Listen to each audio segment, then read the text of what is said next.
जो गौ रक्षक है जिसका नाम मोनू है वो आपके लिए मोनू डार्लिंग बन गया है। अगर इनको मालूम हो जाए कि क्विट इंडिया का नारा एक मुसलमान ने दिया था तो वो भी नहीं बोलेंगे। वो मैं ये पूछना चाहता हूं, बिल्किस बानो इस देश की बेटी है या नहीं?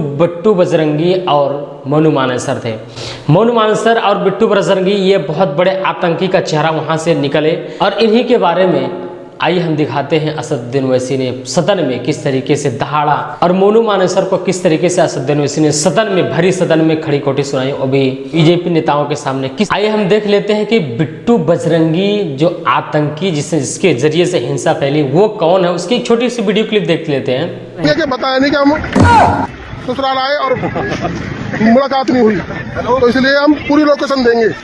अभी हम पाली हैं और निकलेंगे धौस से। फूल माला तैयार रखना, कोई दिक्कत नहीं है। आ रहे तुम्हारे? हाँ बिल्कुल, क्योंकि ये बोलते हैं ना कि बताना नहीं है। हिंसा होने से पहले इसने इस वीडियो को जारी किया था। फिर इसके बाद जब क्या हुआ, इस वीडियो को भी देख लें। जो चंद है, मुझे जिहादियों से खतरा नहीं है। भाइयों मेरी हत्या भी हो सकती है, मुझे हत्या का डर नहीं है। अरे जेल में दो यार, फांसी कर दो, परेशान क्यों कर रहे हो? मेरे से नाम मांगे जा रहे कि रेल में कौन आया था, मैं अपने भाइयों को फंसा दूं। तो देख लिया आपने, ये किस तरीके से ऐलान करके आया था कि मुसलमानों स्वागत करना, जीजा जी आ रहे हैं। मुसलमानों ने स्वागत कर दिया तो अब गांड मार खा खा के गोदे हो गए, तो अब रो रहे हैं। और मोनू मानेसर कौन है आप जरा देख लीजिए। मोनू मानेसर इस देश के होम मिनिस्टर अमित शाह के साथ उनकी तस्वीरें आपने देख लिया। ये लोग कौन है? ये बीजेपी से ही निकले हुए चाटुकार लोग हैं। और कहाँ से इन पर कोई एक्शन होगा? राज्य में इनकी सरकार, देश में इनकी सरकार, तो एक्शन कौन लेगा? हमारे देश के होम मिनिस्टर अमित शाह जी ने क्विट इंडिया का नारा लगाया था सदन में। आज 9 अगस्त का दिन है। 9 अगस्त के दिन महात्मा गांधी ने हमारे आजादी के आंदोलन के एक नए अध्याय की शुरुआत की थी। एक उन्होंने नारा दिया था, अंग्रेजों भारत छोड़ो। क्विट इंडिया का नारा दिया था। अभी बदत है भाई, अभी बदत है। स्पीकर सर, मैं कंक्लूजन में अभी कल हमारे होम मिनिस्टर ने कहा था क्विट इंडिया। अगर इनको मालूम हो जाए कि क्विट इंडिया का नारा एक मुसलमान ने दिया था तो वो भी नहीं बोलेंगे। वो नहीं मालूम था उनको। उसका मैं कंक्लूड कर रहा हूं, उसका नाम यूसुफ मेहर अली था सर। यूसुफ मेहर अली ने क्विट इंडिया का नारा बनाया, जिसको महात्मा गांधी ने सारे देश में एक पैगाम किया। मैं कंक्लूड कर रहा हूं सर, इस देश में अगर आज क्विट इंडिया करना है तो कहना पड़ेगा चाइना क्विट इंडिया। जो गौ रक्षक है जिसका नाम मोनू है वो आपके लिए मोनू डार्लिंग बन गया है, उसको कहिए क्विट इंडिया। सर, जो लोग तुष्टीकरण की राजनीति आप कर रहे हैं, आप हिंदू अक्सरियती लोगों में हथियार बांट रहे हैं, ये आप देश के लिए खतरा पैदा कर रहे हैं। और उसने चाइना से घुसपैठियों के बारे में कुछ जिक्र किया और उन्होंने बिल्किस बानो पर भी जिक्र किया। तो आइए सीधे सीधे मुद्दे पर आते हैं और ओवैसी साहब के सदन में उस भाषण को सुनते हैं। तो असदुद्दीन ओवैसी प्लीज। शुक्रिया चेयरमैन साहब, आपने मुझे बोलने का मौका दिया। मैं इस तहरीक अदम एतमाद की तायद में खड़ा हूं जिसको टीआरएस पार्टी और हमारी पार्टी ने दिया, जिसको स्पीकर साहब ने कबूल किया।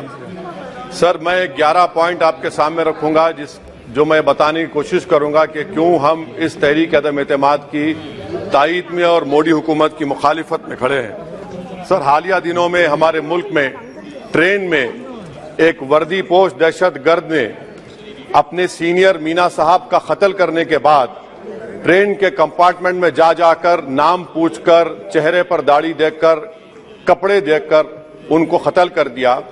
और उसके बाद उसने कहा कि इस देश में रहना है तो मोदी को वोट देना पड़ेगा। मैं हुकूमत से जानना चाहूंगा कि क्या ये अक्सरियती तबके की एक्सट्रीमिज्म और रेडिकलाइजेशन की बेहतरीन मिसाल नहीं है, और अगर है तो फिर हुकूमत इस पर क्या करेगी? सर, हमारे आइन में, संविधान में लिबर्टी ऑफ कॉन्शियस को लिखा गया, तमहीद में, यानी जमीर की आजादी का जिक्र किया गया है। मैं हुकूमत से और खास तौर से वजीर आजम से जानना चाहता हूं कि कहां गया इस हुकूमत का जमीर, कॉन्शियस जिसको अंग्रेजी में कहते हैं, जब नूह में 750 इमारतों को बगैर ड्यू प्रोसेस फॉलो किए उनके इमारतों को मुनज़्ज़म कर दिया गया, और इसलिए कि वो मुसलमान थे, पूरे के पूरे इलीगल थे। इसीलिए पंजाब की हाई कोर्ट और हरियाणा की हाई कोर्ट ने कहा कि ये एथनिक क्लेंसिंग है। इसकी एक बेहतरीन मिसाल है उस हुकूमत की। तीसरी है कि इस मुल्क में एक नफरत का माहौल, बल्कि एक आतिश को पैदा कर दिया गया, मुसलमानों के खिलाफ नफरत का माहौल। ये इनका ये 9 साल का इनका ये कारनामा है। तीसरा सर, मणिपुर के ताल्लुक से कल बड़ा लंबा जवाब वजीर दाखिला ने दिया। सर, आसाम राइफल के ऊपर केस बुक हो जाता है, एफआईआर हो जाता है। क्या हो रहा है वहां पर?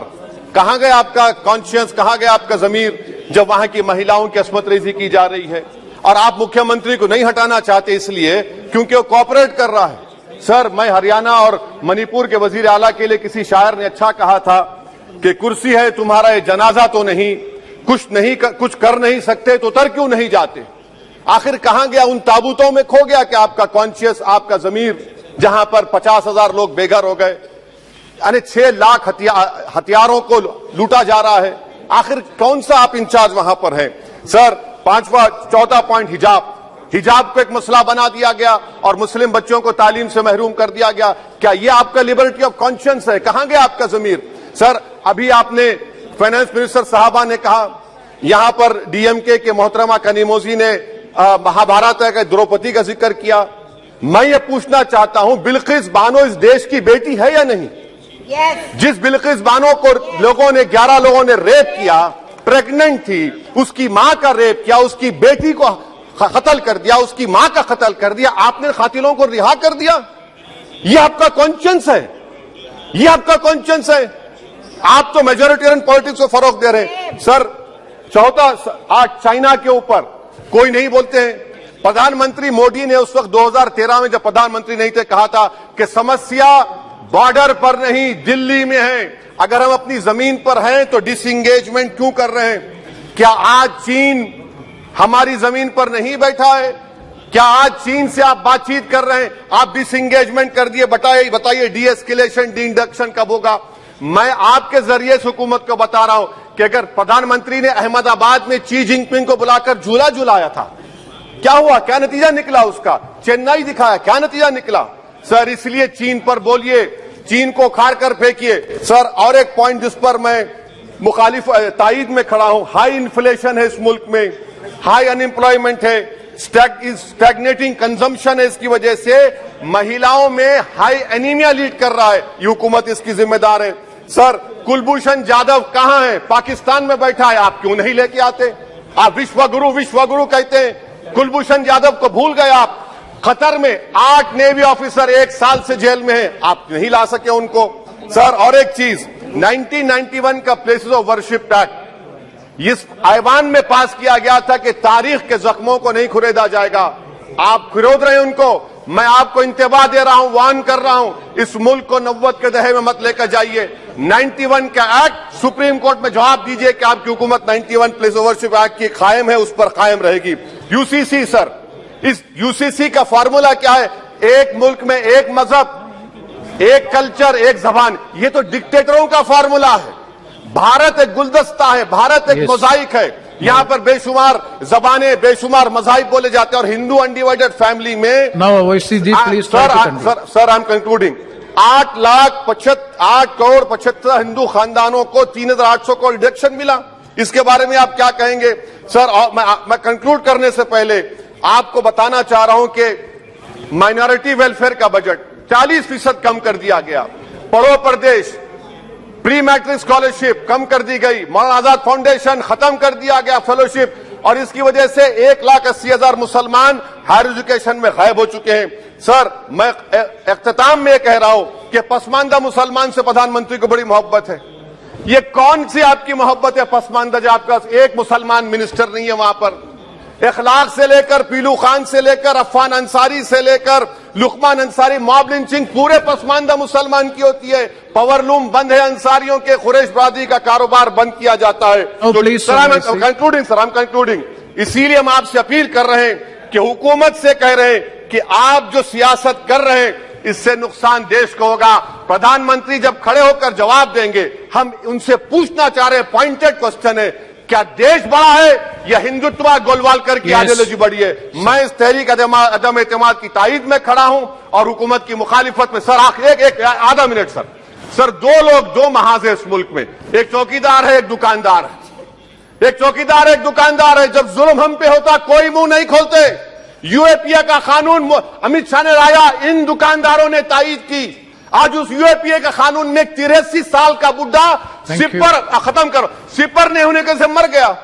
आखिर कब तक दुकानदार और चौकीदार हमारी लाशों पर सियासत? सर हम कंक्लूडिंग, कब तक सियासत करेंगे? अगर आप जुल्म के खिलाफ आवाज नहीं उठाएंगे तो आपकी दुकानदारी नहीं चलेगी, चौकीदार को बदलेंगे, तीसरा महाज करेगा। शुक्रिया सर।